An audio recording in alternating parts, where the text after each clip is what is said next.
But నా పరంగా ఒక మాట నేను చెప్పాలి. ఏంటిదంటే, మొదటిగా దేవునికి వందనాలు ఈ దర్శన నిమిత్తమై.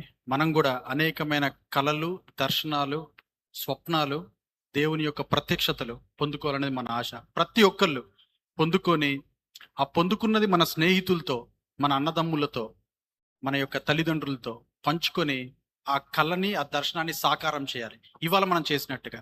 ఒకసారి మళ్ళీ ప్రభువుకి వందనాలు చెప్తాం. హల్లెలూయా. ఈ దర్శనం ఎప్పుడైతే మేము వెళ్ళి బయట మన జిల్లా ప్రెసిడెంట్ గారు ఉన్నారు, విల్సన్ గారు, వారికి వాళ్ళ యొక్క అండర్లో ఉన్న ప్రెసిడెంట్స్ అందరికీ చెప్పినప్పుడు దర్శనాన్ని ఎవ్వరూ కాదనలేదండి. అలానే దర్శనానికి ఒప్పుకోలు జరుగుతుంది. ఒక్కటి గుర్తుపెట్టుకోండి, మనలో ఏమన్నా అయ్యి ఉండొచ్చు కానీ ఒప్పుకోలు. అలానే నేను అభిజిత్ గారిని, వినయ్ గారిని నేను కలిసినప్పుడు, ఇంకా కమిటీలో చాలా మందిని నేను కలిసినప్పుడు, వాళ్ళు కూడా ఎక్కడ కూడా రాకుండా ప్రోత్సహించి మాకు ఈ అవకాశాన్ని కొత్తగూడెం సిఎస్ఐ చర్చ్లో, ఇందులో నా స్వార్థం కూడా ఉంది. ఎందుకంటే నేను సిఎస్ఐ చర్చ్ మెంబర్నే, ఇప్పటి నుంచి యాక్టివ్గా ఉంటానని నేను మాటిస్తున్నా నా ఫ్రీ టైంలో. సో నేను ఎక్కువ చేయలేకపోయా ఈ చర్చ్కి. నేను ఇక్కడనే, నేను కొత్తగూడెం వాస్తవ్యుడినే, కానీ ఇప్పుడు నుంచి చేద్దామని నేను అనుకుంటున్నాను. Maybe it's a start. So ఖచ్చితంగా ఈ మందిర పనులలో మనందరం నిమగ్నమై ఉందాం. ఇంకో విషయం ఏంటంటే అండి, అంటే క్వైర్ గురించి, వీళ్ళ మ్యూజిక్ అందరి గురించి చెప్పేశారు. బట్ నా యొక్క నిండు వందనాలు. దేవునికి మహిమ కలుగును గాక. మిమ్మల్ని అందరినీ ఏర్పరిచేంత గొప్పగా జరిగింది. మా ఫ్రెండ్స్ గురించి చెప్పాలండి. నిజమైన ఫ్రెండ్ యేసుక్రీస్తు ప్రభు వారు. ఆయన నిజత్వాన్ని తెలుసుకున్న మేము కొద్దిమంది ఫ్రెండ్స్ ఉన్నాం. మేమంతా కారుణ్య కాలేజీలో చదివాం. 2001 to 5 బ్యాచ్ కోయంబత్తూరులో. సో ఎప్పుడైతే అక్కడ నేను కొత్తగూడెం నుంచి వెళ్ళిన నేను ప్రభులో లేనండి. అక్కడ ఆశ్చర్యపోయా వాళ్ళ యొక్క ఆత్మీయతను చూసి. భాషలు అప్పుడే మాట్లాడుతున్నారు. At the age of 18, 19, 20, 21. You cannot even think.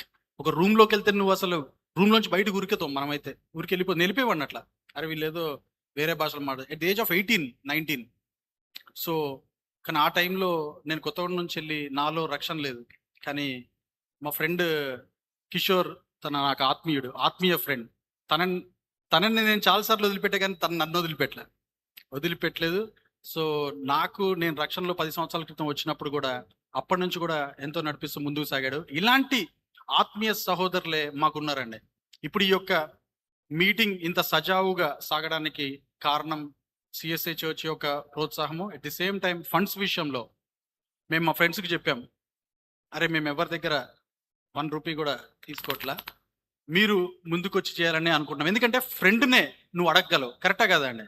ఒక ఫ్రెండ్నే, అరే నా సీక్రెట్స్ అని నీకు చెప్తారా, నీ రూపాయి ఉంటే, ఒక 5 రూపీస్ ఉంటే ఇవ్వరా అని డైరెక్ట్గా అడగగలమండి. అది సహోదరుని అడగలేం, అటు సహోదరుని కూడా అడగలేం. అలా అడిగాం మా ఫ్రెండ్స్ని. వాళ్ళు గుప్పిలు విప్పి, మీరు నమ్మరు, 7 ఫండ్ చేశారు. 7 ఇంత గొప్ప కార్యక్రమం ముగించబడింది. 7 ఫ్రెండ్స్. So bit emotional. ఎందుకంటే ఈ చర్చ్ అనేది నా ఎమోషన్. ఇక్కడ నిలబడి నేను చెప్పాలనుకున్న అవకాశం దేవదేవుడు నాకు ఇచ్చారు. మా ఫ్రెండ్స్ కూడా చూడండి, ట్రూ ఫ్రెండ్స్ మిషన్ అని మేము పెట్టాము. ఎందుకంటే ఇక్కడతో ఆగదండి, మీరు వింటూ ఉంటారు రేపు ఫ్యూచర్లో కూడా. ఈ ఫ్రెండ్స్ మాకు చాలా మంది ఎన్ఆర్ఐ, అంటే బయట కంట్రీస్లో కూడా ఫ్రెండ్స్ ఉన్నారు, హైదరాబాద్లో ఉన్నారు, అందరికీ ఉన్నారు. ఇప్పుడు ఇదేం పెద్ద కొత్త విషయం కాదు, కానీ ప్రభువులో ఆత్మీయంగా కలుసుకునే ఫ్రెండ్స్ ఉన్నారు మాకు.